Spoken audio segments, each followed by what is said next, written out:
like I was saying, when Tim first said, is there, you know, is there anything that I could possibly come to say to you guys that might be interesting or useful? My first reaction was probably not. You know, I just do boring academic stuff, you know, theory. But then having thought about it for a while, and having thought about going back to some stuff that used to be far more central to what I did, what I used to write about and teach and various things at universities, I thought, well, maybe there is. So when I started thinking about psychology, social psychology, and what it might kind of offer for an actor or a script developer or a writer, I pretty quickly remembered, I think, some fairly interesting concepts, some fairly interesting kind of stories that kind of hang from those concepts. So then I kind of ran it by Tim, and he said, yeah, let's kind of try it. So my game plan for today, as we've already kind of said, is to just offer up some concepts, or to unpack some of these concepts that kind of get used quite often in common parlance. As it says there, many concepts emerging from psychology or social psychology have entered common parlance. And, you know, for obvious reasons, they get used as a shorthand. People discuss personalities, how people, two or more personalities come together and respond to situations. But I think they do quite often get used in a, where's the... Down, yeah. Is that it? I have to wear glasses these days, folks. I think sometimes they do get bounced around and, you know, perpetuated in a fairly superficial way. And I do think that looking at some of these ideas in more detail might add to understanding of characters and their development.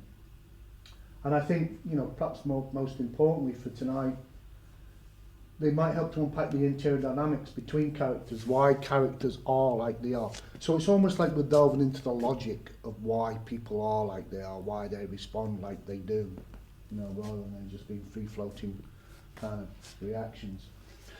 So this week, there are lots of things we could talk about when we think about what psychology or social psychology might offer to actor, writer, script developer, love and sex, family and kids, stress and emotional pressure, etc.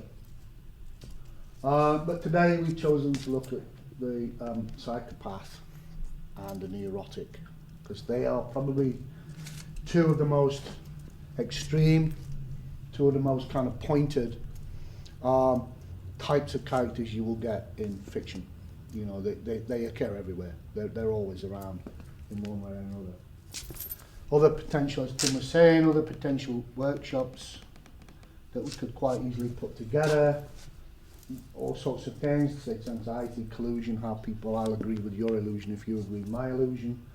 Groups and group psychology are fascinating. We'll kind of touch on that towards the end of this, and all sorts of other things. Right, but today, the psychopath. I think when we start thinking about how this conceptual stuff kind of connects to or relates to or offers up interesting ideas for the craft of acting, the craft of writing, when we want to unpack the nature of the psycho or the neurotic, I'll probably start using shorthand words like the psycho and the crazy. I hope you don't get offended by that. I'm not. You know, we have to be quite sensitive to issues of mental illness, but you know, we're quite, you know, we're all adults. So if I step out of line linguistically, then just let me know. If we want to unpack the nature of the psycho or neurotic character, so as to understand, act and or write such a character, I think it's useful to start with some basic questions. Why? What is the motivation or the logic for them as the psycho? That is, can we understand their position as they experience it themselves? Can we get inside their heads? I think if we can, the character development will be the better for that. It will be more realistic. It will be more credible for that.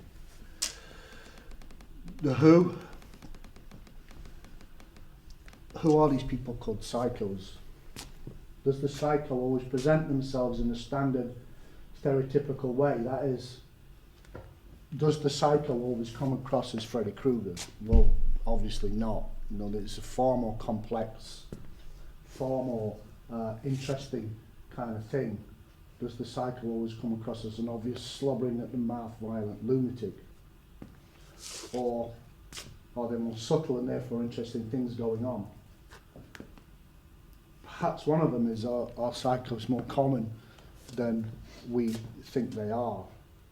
A bit later on when we get to the psychopath checklist and some of the kind of research flowing out of that is when the neuroscientists come in, they found that there's a very high preponderance of official psychopaths running banks and big institutions in the City of London, which is kind of why the banking crisis happened.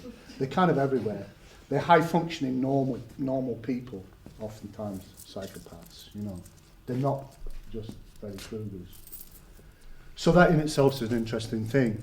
You know, if the psychopath is a high-functioning guy in a suit, then it's relevant for perhaps more situations and more characters than perhaps horror movies or slasher movies or whatever it might be.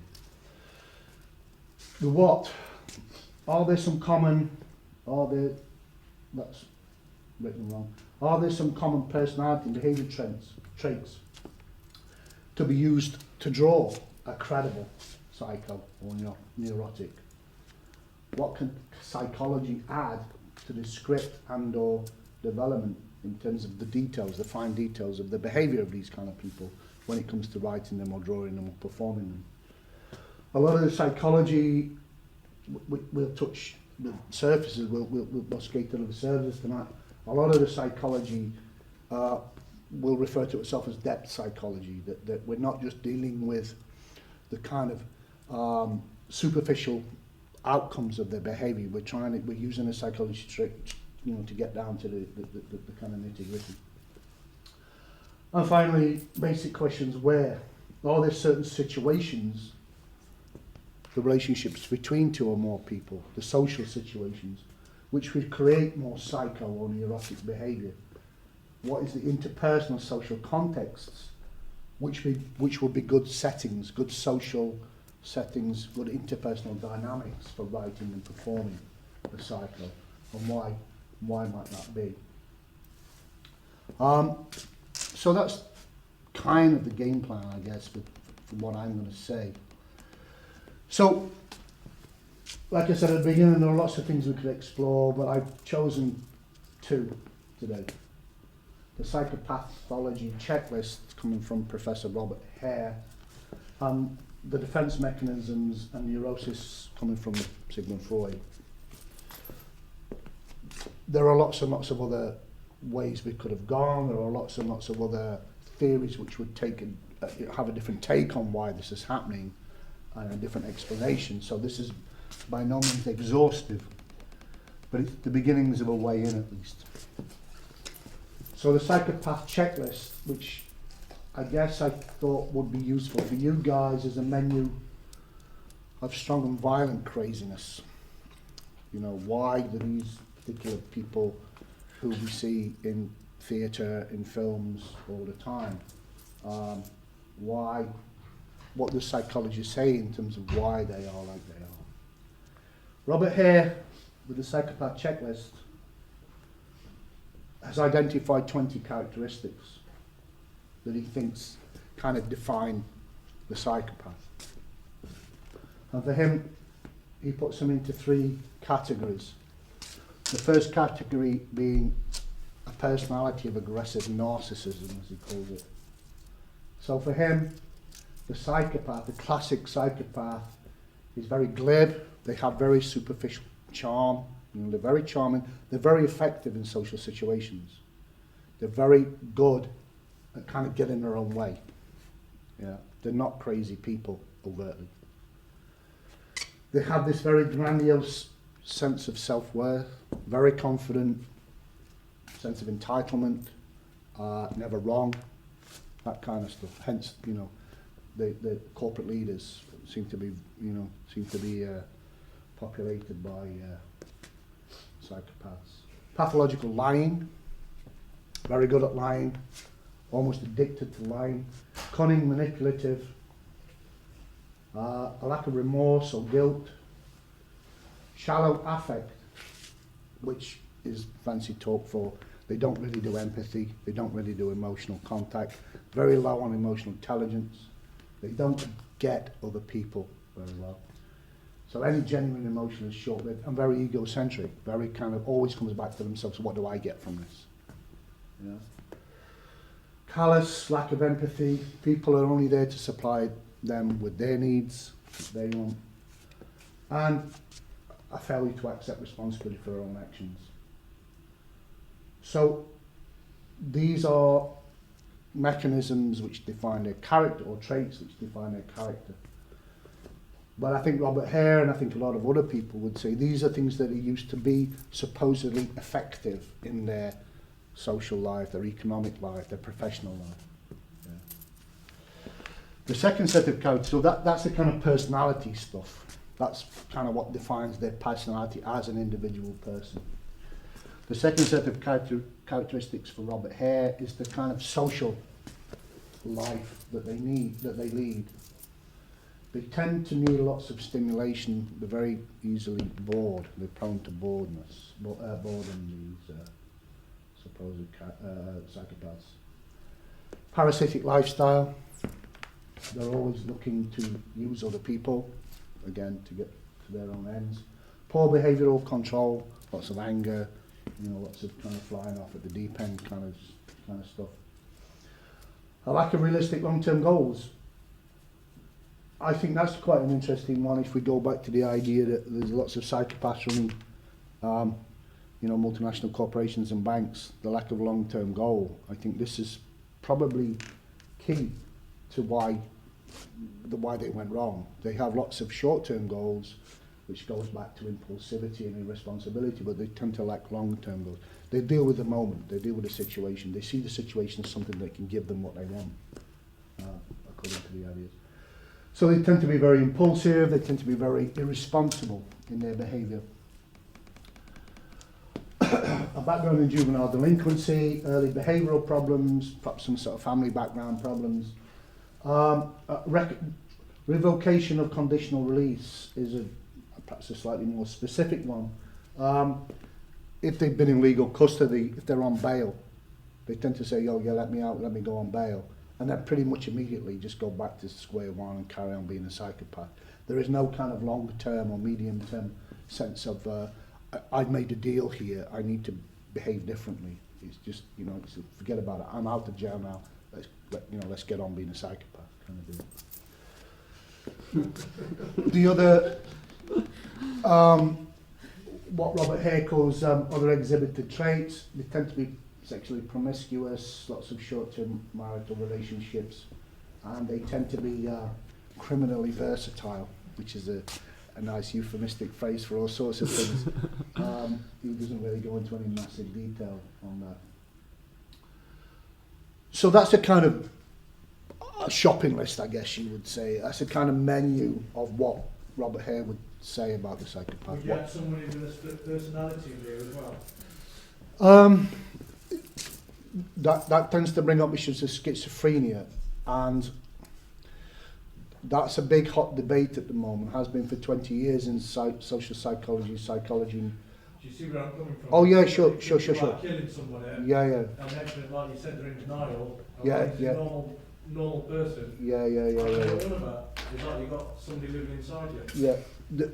This stuff comes from, we could get bogged down with details, this stuff comes from cognitive psychology. Issues of schizophrenia and kind of attempts to understand schizophrenia, people like R.D. Laing, tend to come more from psychiatry. So you're right, there's a kind of parallel debate going on, but I think a lot of the time we would end up talking at cross purposes. The latest as far as you understand it, the latest thinking is that schizophrenia is kind of a basket term for all sorts of things. Like asthma is a basket term for all sorts of things. Asthma just means you can't breathe very well. But there's not a lot of diagnosis going on. I think schizophrenia is the same thing. I think what Robert Hare sees himself as doing is getting to the fine details of these, how they behave on a daily basis stuff. So they may be diagnosed as schizophrenic, they may be diagnosed as having kind of emotional problems, they may not get diagnosed as all and end up running Barclays Bank. You know, it depends what situation they find themselves in. But yes, you're right, there's a kind of parallel there. Could you then define what you understand by a psychopath at this point? This stuff. Does it have to be all of that, or just what's, you know? Well, I think that's a question for you guys when you come to the craft of writing a character, performing a character. Is you know, obviously, you know, perhaps some personalities will have more of this and less of that. Perhaps some situations will draw that out of them rather than that out of them. I can't answer those questions. I mean, this is very, very, very skating the surface of these ideas. You know, we could spend the next 3 years doing a degree on this. You know, I thought it might be useful just to offer you a kind of shopping list of some of the things to think about if you're dealing with that kind of character. You know, there's too much in there for me to kind of answer those kind of more detailed questions. It's just stuff to play with, really, if you find yourself working on that kind of stuff. You know, it's a way of unpacking what a psycho might be and why. And I think if nothing else, I think if I left you with one idea about when we think about psycho people, is they're not you know, crazies walking around the street with an axe. They've got a suit on, and they're high functioning people, and they're probably really quite successful, but in a particular way, you know, which perhaps brings us on to Wall Street quite nicely.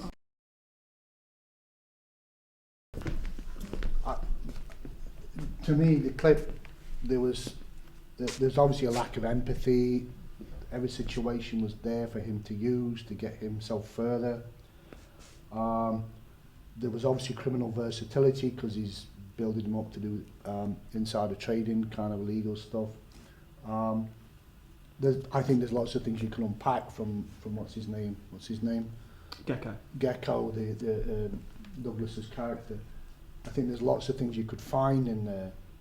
Obviously, it's more subtle than the list I'm giving you. The lists are just lists, but I think there's some interesting things in there about, you know, what the psychopath might be. I think at that point as well, Jim, I think this is why this is kind of so key, is that it's about those traits that we see in everybody around us. Yeah. You know, they might not display them to the extreme, but we probably all display those traits of the psychopath at some point, which is why I feel this is so key to actors. It's about just unpicking away at a character, identifying what makes them tick, what are their drivers.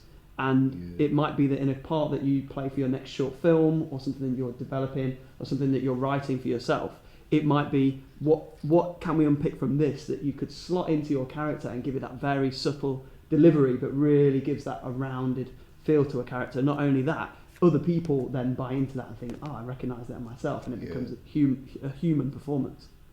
I think the thing about the psycho checklist is kind of saying that there is a logic to it. You know, maybe a slightly fucked up logic, but there is a logic. There is a kind of rationale there. And I think the same, you know, different way of saying the same thing. If you can kind of key into that logic, you can draw the character better. You can perform the character better, maybe. Because, you know, these psychopaths, they're not just kind of bouncing off the walls. They're not just doing things, and they're not just reacting to things. There is a kind of agenda. There is a kind of you know, for want of a better word, a logic there. It seems to me. You know, this is the best one I've come up with yet to kind of explain that kind of underpinning, that underpinning logic. What did anybody else see any Resonance between what I was saying in terms of the list and Gecko. It seems to me there's, you know, that we could spend the rest of the night just talking about that, it seems to me. I think it comes with the strongest is the lack of empathy. Yeah, yeah. They just don't get their effect on other people. They don't Yeah, know. yeah, yeah. Don't even know if they don't care, or if they don't get it. I don't know. Caring and not caring is the wrong question for these people. It's just not a question that they ask. Yeah, we before the scenes before this was Charlie Sheen's character trying to get a meeting with Gecko, getting into his office and saying, you know, work with me. He recognises as a young lad, very much like himself when he was starting out. But so what, you know? Yeah. I think a couple of things I seen with Michael Douglas was very intimidating, Yeah, yeah, using his power, yeah, making a kid feel like a piece of rubbish, Yeah, at the yeah, end yeah. of this day trying to show him, you know what, are you really worthy, are you capable of? yeah, So really putting him on a negative sledge straight away. And Yeah, because yeah, he's the yeah. main man now, yeah, using his power, everything, Yeah, yeah, to yeah, his yeah, advantage, yeah, rather yeah. than guide, advise, and kind of groove him in, if you get what I mean. yeah, yeah, absolutely. But I think, to me, it would make more sense again to see Gecko doing what Gecko does. Not like he knows he's doing wrong. He doesn't. That's not a question. What do I get? That's where it starts and ends. It seems with these guys, and I think that's what Robert Hare's saying when he, you know, he talks about these kind of, And I think a key thing, you know, cunning and manipulative, lack of guilt, shallow affect, you know, failure to accept responsibility, all that stuff. This is their normality. This is their life. This is their world. You know, it's not like he knows he's transgressing some ethical or social boundaries, and he's sorry for about that afterwards. They just don't do those boundaries. Yeah. Sorry. Yeah. I'm just a bit confused because when I looked at that, I just thought he was a bastard. Like I wouldn't have thought Yeah, he was well, psycho. Yeah. Like, and I'm confused with what is a psycho? What drives a psycho? Because I just thought he was just a dickhead. You know. Well, I agree. He is a dickhead, but now I'm thinking, oh, my bosses at work are psychos. Everyone's a psycho. Some of the neuroscientists, you know, the brain mapping people, Yeah. have taken this kind of stuff on board, and they've started mapping their temporal lobes. This is how far it's gone. They're mapping their temporal lobes in the lab when they're dealing with situations, and they are finding a high preponderance. When your temporal lobe doesn't fire up, who knows if this is true or not, when your temporal lobe doesn't fire up when it's supposed to, it means you're not doing empathy, you're doing no remorse. And they are finding that there's a high preponderance of people whose temporal lobe is weak in positions of authority and management. So maybe your bosses are just fucking dickheads. But they're dickheads because of this shit. But how did they get like this? Are they born a psycho or does Fuck no, it I don't know. develop? I don't That know. depends on nature and nurture, really, though, isn't it? Who knows? Who knows? Who knows? Psycho is just a label, It is a label, and but it's more interesting. if we unpack these things, the characteristics are far more interesting than the label. yeah, You yeah, can use any absolutely, word yeah, you like, yeah, crazy, bastard, Yeah, yeah. whatever. It's the characteristics of behaviour which are fascinating. yeah, I yeah, suppose. yeah, You know, whatever label we call it. yeah, yeah, yeah. I've got a neighbour exactly the same. I mean, he's been married twice, he's had that many girlfriends, Right. when he's married anyone. He's a liar, he's been in court, Yeah, everything yeah, that's yeah, down there, that's him. Yeah, Because I'm not mentioning their names or where I live, yeah, but nobody speaks to him, he didn't, even things like leaving his cat for a week, which we've got now. I hope you don't go away thinking seeing psychopaths everywhere in the fucking seal. A lot of these they transfer with other mental illnesses, don't they? Because if you look at a list for like Absolutely, you know, you know, you could take these behaviour traits and come at it from a completely different psychological perspective, and you would have more nurture rather than nature. This is very, very superficial stuff. This is skating right over the edges of some theories. We've only got 2 hours. Like I said, we could meet for 3 hours every week for 10 weeks and we'd never get to the bottom of it still even. This is just a shopping list. I think the thing to maybe just pick up before you move on though is perhaps that psychopaths are great actors because there's psychopaths that you probably know, like the gentleman that you just referred to there, Cherry. That's a nice way of putting it. The geek, the arsehole that you know. You know, he's obviously doesn't have the emotional intelligence, or at least to second guess how he might be perceived.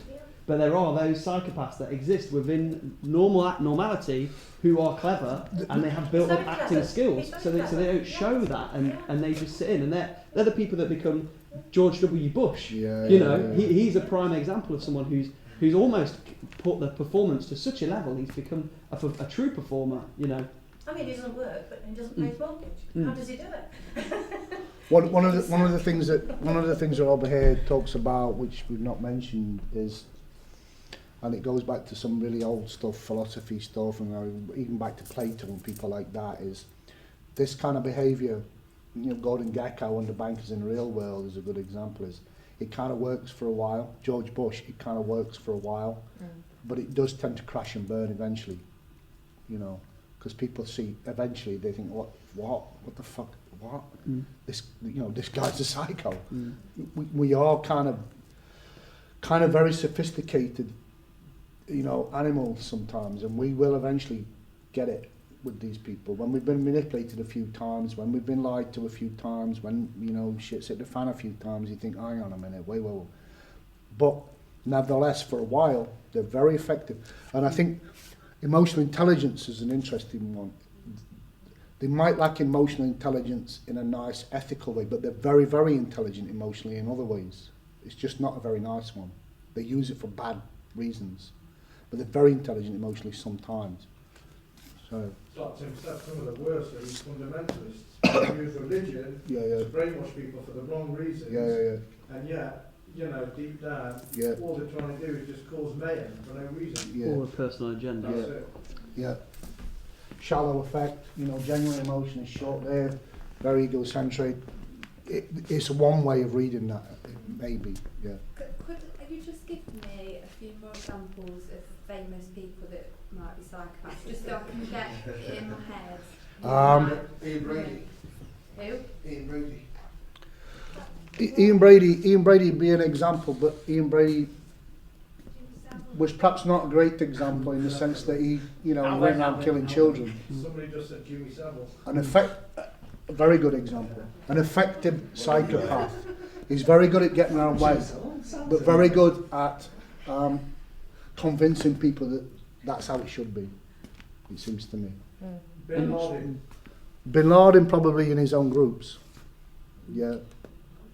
I think personally, if you are the kind of person who's prepared to hurt somebody psychologically, emotionally, physically, or financially at your own benefit, and you have no issue with that at all, then you are a psychopath, and that's basically it. So you can just look at anybody out there who you judge to have done that, and therefore they are. So if your boss is basically, if your boss truly doesn't give a shit about you, if they tell you want to work extra hours for no money, knowing that you have kids, or you want to come to the active workshop but you can't, and they're actually jeopardising your social and emotional well-being at the result of their pocket, their finance, then they are probably a psychopath. That's probably the way to really. But I think somebody mentioned it earlier. I think if you had, for me at least, if you had to choose one character, it's a complete lack of empathy. That they just don't get the fact that there's other people in the world. Other people in the world are resources that they want to use for their own ends. He's one of Immanuel Kant, you know, the big old famous philosopher, when he's talking about ethics, is always treat people as you would like to be treated yourself. It's like an ethical motto for a lot of people. Psychopaths are kind of the opposite of that. I can't think of a really good example, but there's fucking thousands of them around. I'm sure we get one The eventually. thing is though, just because somebody does something bad, doesn't mean they're a psychopath. Psychopath is, as you said, is defined by someone who has the inability to be empathetic towards somebody else. It's not about saying, I'm going to just do you down because that'll help me. Because I'm aware of your feelings, I just don't give a shit about them. Psychopaths just aren't aware of feelings. They don't ask themselves any questions. It's a form of... There's a different way of thinking. Kind of emotional blindness, or it's empathetic it's amoral. It's So that's what I mean. If someone's a shit doesn't mean they're a psychopath. But that is, I think that kind of stuff is key to the logic of this. the underpinning of this. That's what I understood of it. It's like they feel like they're in a bubble, and the outside world's like a computer game, and those other people don't have minds like they have, and therefore they can treat them like an object. Well, this is not how most people think. This is, I mean, that takes us back to this one, a grandiose sense of self-worth. They are just better than everyone else. You know, everybody else is a fucking idiot. They're to be used, and if they're stupid enough to be used, well, that's their problem, you know. Is there gender imbalance in psychopaths? Have you not mentioned any females? There is a male preponderance to this, yeah. Am I one? Yeah. Oh, I don't know. It depends how much I've had to drink. It's like R.D. Lang in game theory, and that life's a game to be won. Yeah. Whatever the cost. Yeah. And it's all about winning a game, so no one else matters. And people play computer games, I don't play themselves, but computer games, you're in the computer game. You just win. You don't give a shit about the characters that you're killing. And that's how they see their world, it seems. This is what Robert Hare's kind of hinting at, I think. Yeah. I've heard there's about 2% of population. It's about 2%. Is that right? I've read it. I've not read the 2% thing. I would have guessed more like 10%, but you know.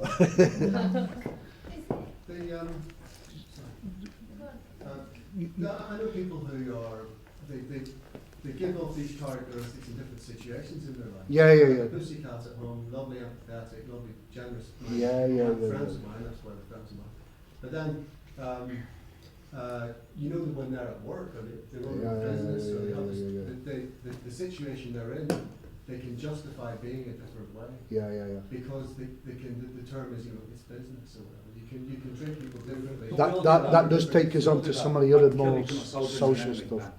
But one of the fundamental problems with psychology and reading things through a psychological lens like this, and again, we could be talking about this for the next 3 years, doing a degree on it. One of the problems with psychology, for obvious reasons, it tends to be over-psychologistic, which means they tend to take individual people and look at individual people as individual people. Now, obviously, the real world isn't like that. So that's a really good point you make is, yes, people might be like this at work, because that's where they are, that's the situations and the relationships and the context they're in. And they might be really good parents when they come home because they're in people aren't just people in isolation. People are, the thing that makes people is the relationships with other people. So it does move around, you know. And if you have a management structure at work, that can give people a kind of fake sense of grandiose. Absolutely. Because it's in their job description that they're the person underneath, so that takes us back to groups. Character changes situations.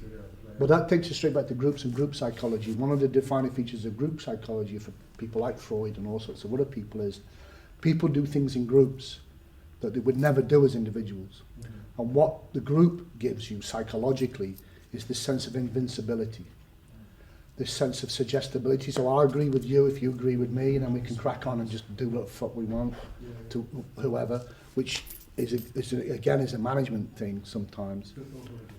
So there are social dimensions to this, and we could say an awful lot more about it, but we don't have time. Sorry. Just a quick thing I wanted to say, obviously, one prime example is you've got a guy called Paolo Di Canio. Yeah. Great guy in the press. Yeah. He's a football manager. I think he's an utter psychopath if you go a bit. That's what stories we hear when he was a Sunderland manager. I mean, he might look up. You can't do this, you can't do that. I think that's doing a bit. It's only come out a little bit in the press, but that might be a good thing to look up as an example. Some of the press reports about how he tried to manage the football team. Paolo Di Canio, he was manager of Sunderland up to about, not that long ago. Just beginning of the season. You know, yeah. Towards the end of last season. Yeah. And my main point was now, from your experience, do you think a psychopath is born? Or do you think it can be a situation, it can be an incident in life, it could be provocation that can turn somebody to go down that line? I think there's some evidence from neuroscience that say it's something wrong with our brains. But I find some of that interesting, but I'm not sure about the evidence, because not 5 years ago it was all genetics, now it's neuroscience and brain mapping. Well, it's all rich, isn't it? It's a bit of both. And There's, in drama, that's the reason yeah. I look into that character's backstory. There's a key concept that you get from philosophy or social science called overdetermination. What we're taught to believe in Western logic is there must be one cause and one effect. And I think when we come to the social world and psychological world, there's probably 6 causes mingling together somehow to produce an effect. It's over-determined. It's not a linear cause and effect deal we're dealing with. You know, so you're right, somebody said it before, nature and nurture. Maybe somebody's got propensities towards this, but they grow up in a really loving environment and become a Buddhist monk, and it never comes out. Maybe somebody got less propensities to be like this. They have a fucked up childhood and end up joining the army, and it really does come out. It's all over-determined, you know.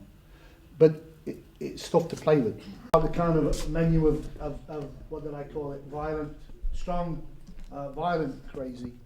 This is perhaps more a kind of shopping list menu of the kind of weak, destructive end of crazy.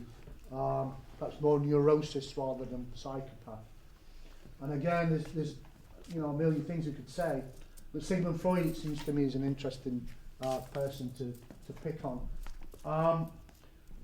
Sigmund Freud's been really deeply unfashionable over the last 20 years because of all sorts of other stuff coming in, but I still think his basic ideas have got a lot to tell us. And I think one of the things that might be interesting for you guys is this idea of defense mechanisms, in terms of how you draw a character and how characters deal with the stuff that's going on inside their heads, or the stuff they're faced given relationships and social situations coming from other people. This whole idea of defense mechanisms might be an interesting one. I was going to briefly go through the kind of Freudian kind of basic model of psychology.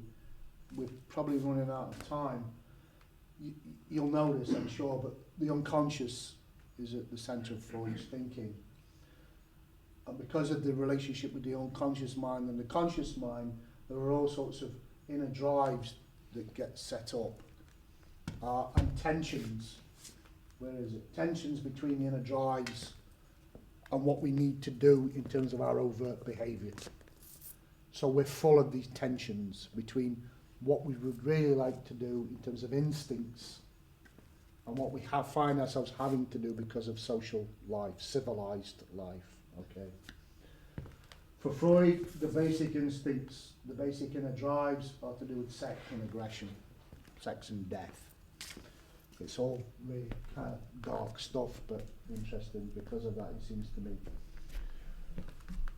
The inner drive set up inner tensions, and the way we deal with that is largely centered around guilt. Guilt is, for Freud, guilt and how we manage guilt is kind of central to human life, central to civilized life, right?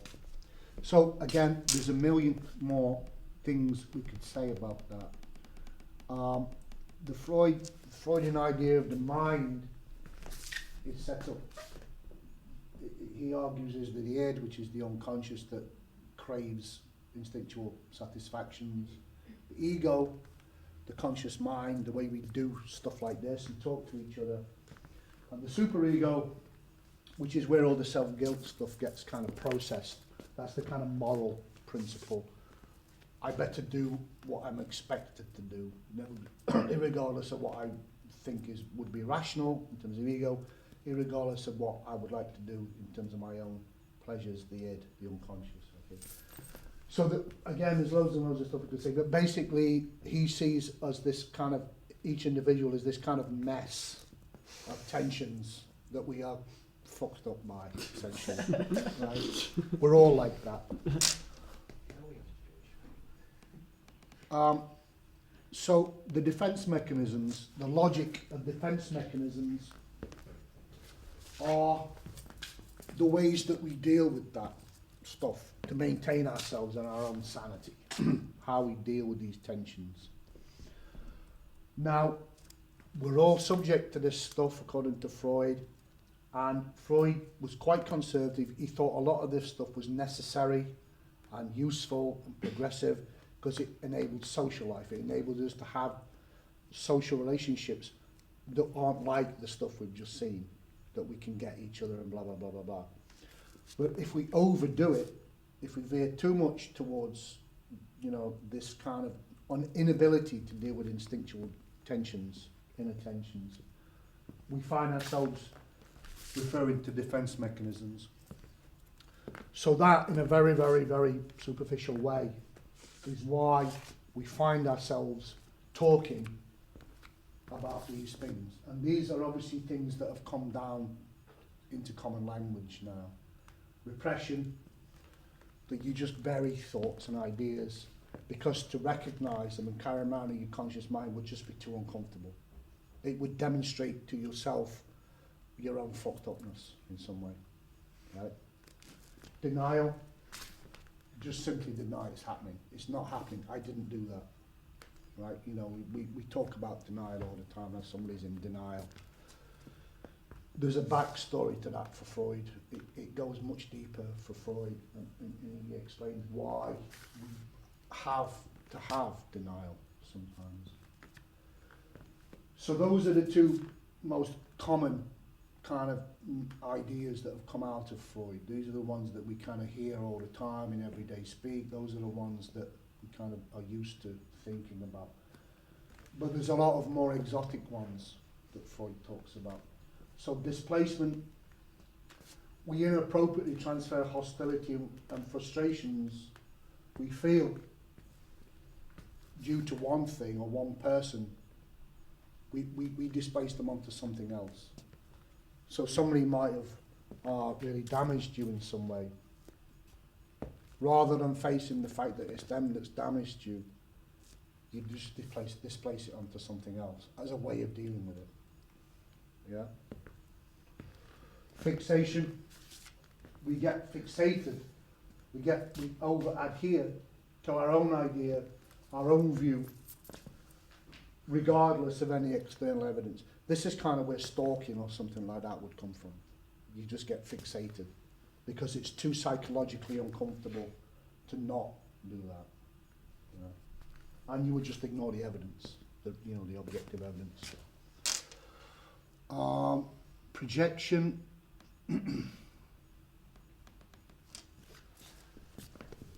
Inappropriately directing feelings for oneself, which might be self-loathing, it might be anger or disgust that you have for yourself, you just project it onto somebody else.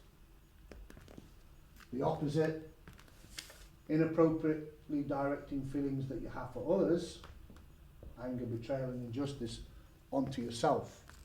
So this is where self-harming would probably come from. Rationalizations, when we were dealing with the army situation, organisations of past masters at rationalising things, rewriting false accounts of the situation after the event in search of self-justification, denial or repression. Reactive formation, changing an emotion into its very opposite. So if you feel angry about something that somebody's done, it's psychologically comfortable to pretend to be happy about it. To avoid the consequences of that emotion. Regression, adopting childlike behaviour, childish behaviour. Again, it gets quite complicated because Freud talks about stages of sexual development. We're all used to people talking about people being anal, like overly tidy, overly ordered, etc. For Freud, the backstory is we have an anal stage of sexual development when we're between 3 and 5 and do potty training and control our own shit, basically, and we get sexual pleasure from that. And that's where the need to be overly tidy and overly orderly comes from. But regression goes further than that, so we can talk about the oral stage of fixation, the genital stage of fixation and the latent stage of sexual fixation, because they're the other stages of sexual development for Freud. Sublimation is the transfer of basic sexual drives and energies that we all have and transferring them into socially respectable activities. So, I don't know, perhaps your average rugby league player is kind of sublimating sexual activities into rugby league, that kind of macho stuff. Going to the gym. What's that? Going to the gym. Maybe. Idealisation convincing oneself, that the best possible conditions already exist in order to avoid discomforting recognition that things are wrong and need to be changed. So just pretending that everything's fine, you know, the kind of what's the famous play? Dr. Panglossian stuff. The ideal situations already persist, so we don't need to think about changing them. And splitting. Falsely isolating elements that are actually really connected, so as to maintain a more comfortable view of the world and avoiding responsibilities. So you might have an argument between two people, the neurotic would split the beginning of that argument from the end of that argument, pretend it started here, rather than being an ongoing situation that is just going round and round and round. So again, very, very, very briefly, very, very, very quickly, there are some perhaps character traits or psychological manoeuvres that your basic neurotic would kind of refer to, you know, quite often, according to Freud. Again, that's just a list, that's just a shopping list of things to think about. Obviously in the real world, it's far more subtle than that, far more movable than that, etc., etc. What do you want to show? Yeah. I think it might be better to ignore the clip from Brief Encounter, yeah, because that's very cliched about repression, and show the clip from Fight Club. Yeah. The reason I think the Fight Club clip is more interesting is because we've got a Brad Pitt character who might be an out-and-out psychopath, high-functioning, manipulative guy. We've got Edward Norton, who might be repressed, and over the cadence of the film comes out of repression, sees Brad Pitt as the psychopath.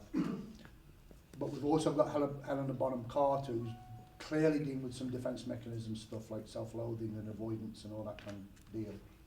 So I think that's maybe an interesting one. It takes place in the bar and then when they're outside of the bar. All right, okay. Well, we won't see Helen Bonham Carter, but we'll see these two then. And it could be worse.